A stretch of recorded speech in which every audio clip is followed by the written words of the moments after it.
வா நிம்மதி இல்லை சந்தோஷம் இல்லை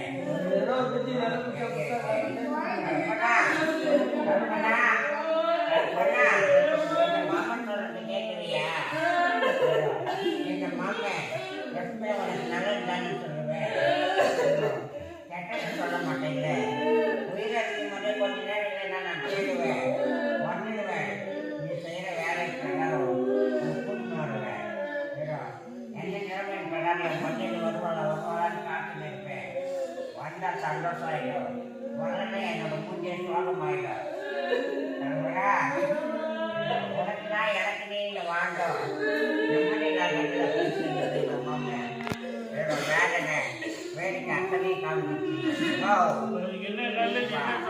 நான் நல்லது சொல்றேன். என் பொண்டாரிக்கை கல்பனா, நீ யாராச்சும் பார்த்து என்ன மாதிரி நல்லவனா பார்த்து